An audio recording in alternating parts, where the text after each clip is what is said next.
a incumbência de adotar as medidas cabíveis necessárias para fazer com que a criança saísse da instituição. E o que é que ocorria? Por todas essas circunstâncias, a criança chegava na instituição, eu costumo usar muito o termo abrigo, porque houve a mudança, mas é muito mais conhecido como abrigo, aquele local que acolhe crianças e adolescentes. O ECA mudou, é uma questão terminológica apenas, mas os problemas se assemelham e continuam. Então, não vejam nessa minha colocação de abrigo um equívoco técnico, é mais um costume pela militância de quase 16 anos na área da infância e da juventude. Mas o ECA usa a terminologia de acolhimento institucional. Então, a criança que estava institucionalmente acolhida, ela não contava com essa previsão legal que obriga o juiz, que obriga o Ministério Público, que obriga o poder público a todos adotarem providências no sentido de que essa criança deixe aquela instituição em no máximo 2 anos. Porque as audiências concentradas, elas são realizadas de 6 em 6 meses. No primeiro semestre, se as autoridades que participam das audiências concentradas não encontrarem uma solução, ali fica adotada uma postura para que no próximo semestre aquela carência seja suprida. E assim sucessivamente, só até que se complete o período de 2 anos. E se a criança ou adolescente não ainda permanecer no abrigo, o juiz terá que adotar providência para fazer com que ela saia da instituição. Exatamente ao contrário do que acontecia anteriormente. Porque muitas vezes o juiz não tinha condições temporais de visitar a instituição e a criança ali chegava com 1, 2, 3 anos e ali permanecia até os 18, ou muitas vezes acima dessa faixa etária.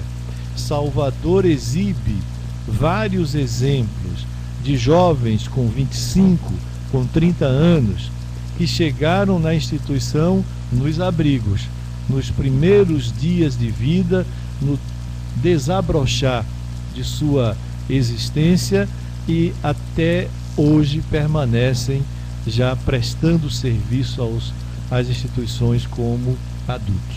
Então, na minha forma de ver, esse foi um ganho muito grande para os nossos jovens e as nossas crianças, e efetivamente é um motivo de comemoração nesse dia de aniversário do Estatuto da Criança e do Adolescente. Teria outras considerações maiores a fazer, mas quero me limitar somente a estas, deixando aberto espaço para indagações. Estou vendo 2 minutos para concluir, e exatamente dentro desse período que vou concluir, dizendo a todos vocês que aqui presentes e o que nos ouvem e nos veem pela internet, que se trepido nas minhas colocações verbais que faço agora, é porque estou falando com a voz do coração, mas com as palavras que nascem da mente, local onde brotam ideias, mas acima de tudo sonhos. Muito obrigado.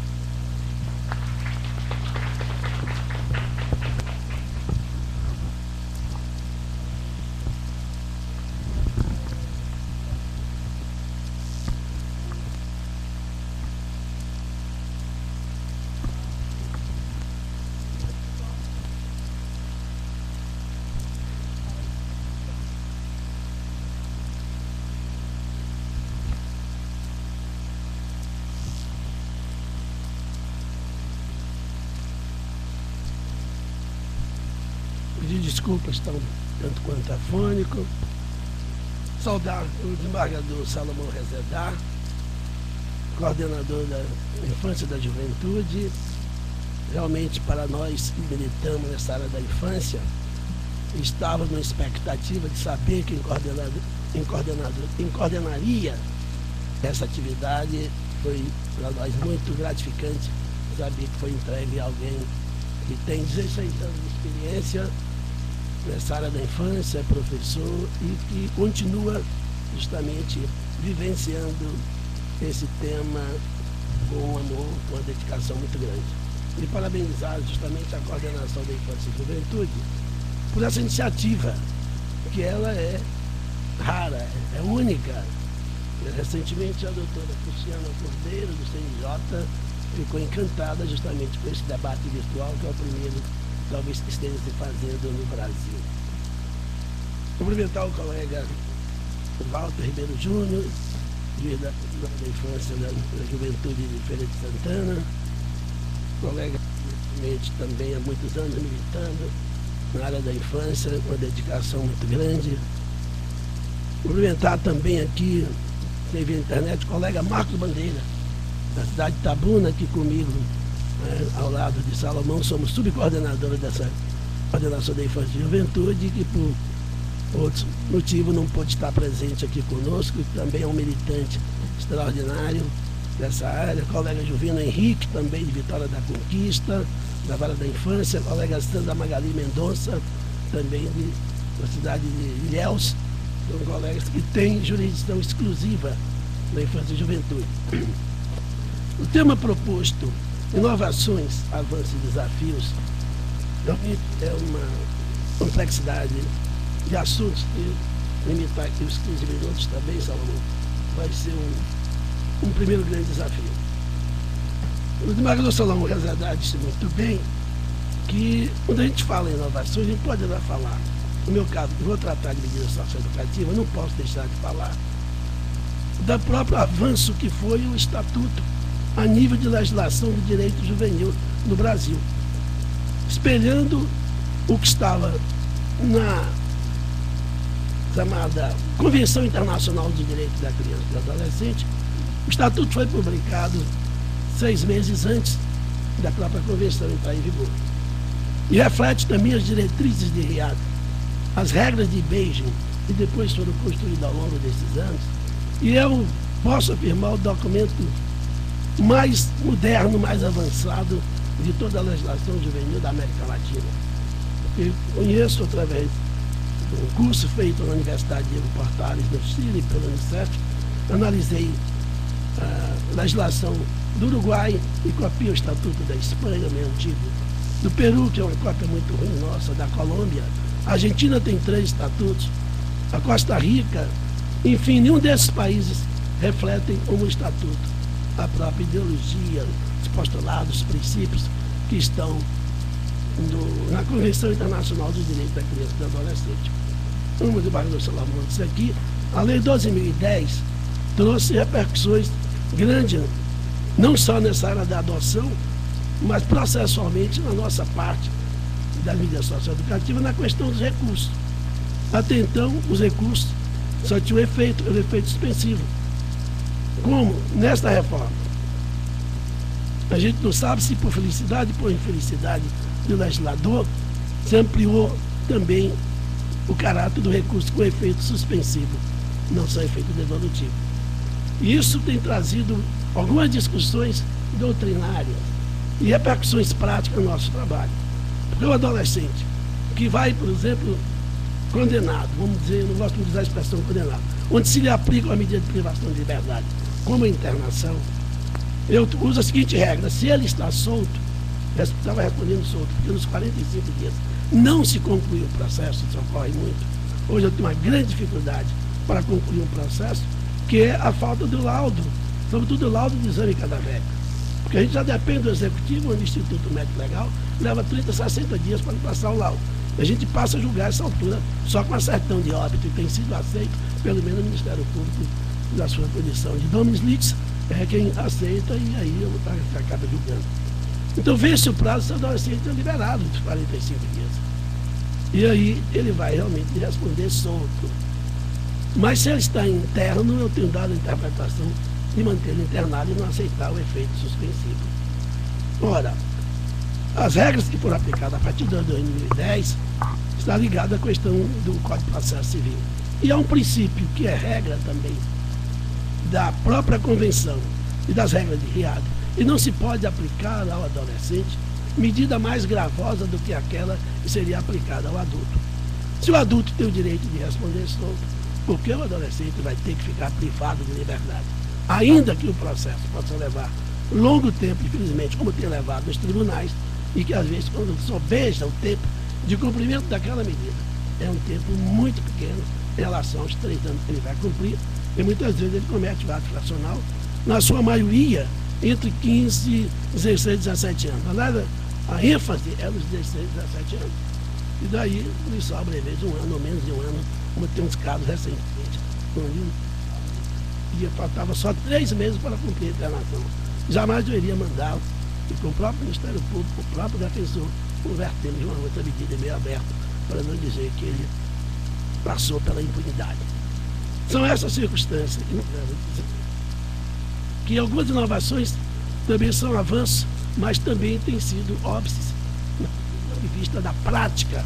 Esse é um direito do jovem, direito juvenil. Eu não uso nem a expressão direito penal juvenil, eu não gosto, eu sou do adepto. Se deva desvincular o Código Penal do Estatuto da Criança e Adolescente, um direito que se constrói muito paulatinamente. Eu sou um dos adeptos dessa linha, né? O Rei Saraiva costuma falar de direito penal juvenil. Acho que é um direito socioeducativo. A medida pedagógica, a medida socioeducativa tem uma finalidade pedagógica, tem uma finalidade pedagógica, não tem que colocar a palavra pena. Então nós temos algumas inovações, para mim, do ponto de vista do governo, uma coisa que eu acho fantástica, foi a Secretaria Nacional da Promoção dos Direitos da Criança e Adolescente, e era uma subsecretaria, se converteu em secretaria, na Secretaria Especial de Direitos Humanos da Presidência da República. A partir da criação dessa subsecretaria, nós temos tido um trabalho nacional muito grande, uma ênfase no trabalho da doutora Carmen Oliveira e presídio, e essa secretária nacional. Nós temos um Fórum Nacional de Justiça Juvenil cuidando do problema da execução de medidas socioeducativas. Neste Fórum Nacional, e criamos em 8 de agosto de 2008, nós estamos trabalhando da hora que ele entra. O adolescente entra na delegacia de polícia a hora em que a gente julga e até arquiva o processo. Nós temos que ver, para mim, além dessa inovação, que também constitui avanço, o papel desenvolvido pela mídia. Antes, as questões ligadas ao direito da criança e do adolescente não tinha tido a ênfase que tem tido hoje na mídia, seja jornal, rádio e a televisão. A questão começa com isso a dar uma maior participação da própria sociedade. Temas como a questão aí, não só se fala tanto da redução da idade penal, mas essa questão também de alguns juízes que baixaram portaria para poder regrar a questão dos jovens que ficam mais tarde nas ruas. Isso tem gerado muitas discussões, mas não deixa de ser um avanço a nível, pelo menos, da preocupação da divulgação do Estatuto. Vejo também que a maior inovação, como foi dito no Vale do Salomão, o colega Walter Ribeiro, é a Lei 12.594, a Lei do SINASE, que é a lei de execução das medidas. Eu sou nós somos 27 e 8 de agosto de 2008, quando criamos o FONAJUVE, é o Fórum Nacional de Projeto Lei 27, aliás, que a gente trabalhava discutindo a execução. Essa lei tramitou pela Câmara Federal, depois converteu-se na PL 1034 no Senado, e então, nesses 4 anos, nossa preocupação foi aquela de e o ponto de vista do judiciário.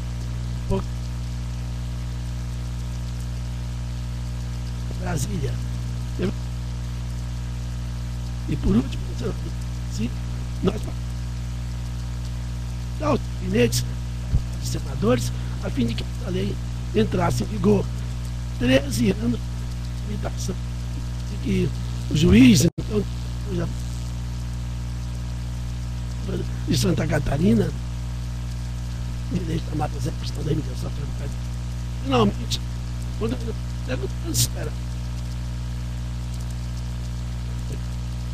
quando o Lavelo da Abra,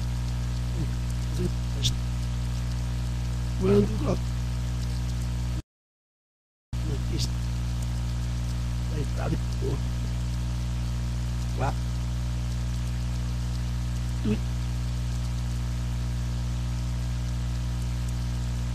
exato, de uma forma mais concreta, mas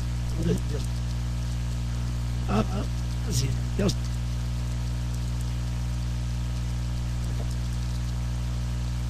para mim, conjunto ordenado de princípios e regras que envolvem essa execução de medidas socioeducativas.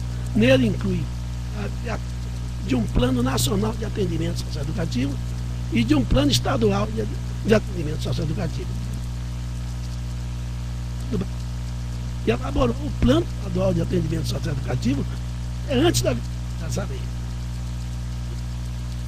Esse plano só não tem uma exata notícia se ele foi aprovado pela Assembleia, mas não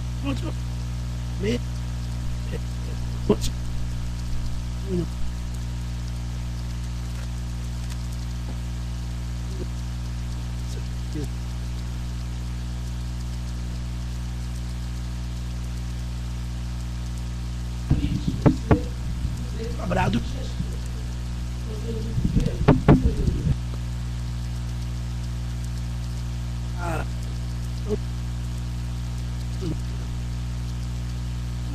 O SINASE, nessa luta, e se trabalhou nesse tempo, nesse período, trabalhamos na preocupação de construir também uma principiologia na execução das medidas socioeducativas, sobretudo dentro daquilo que foi colocado pela própria Convenção Internacional dos Direitos da Criança e do Adolescente, e que ainda não se podia ver isso de uma forma muito clara.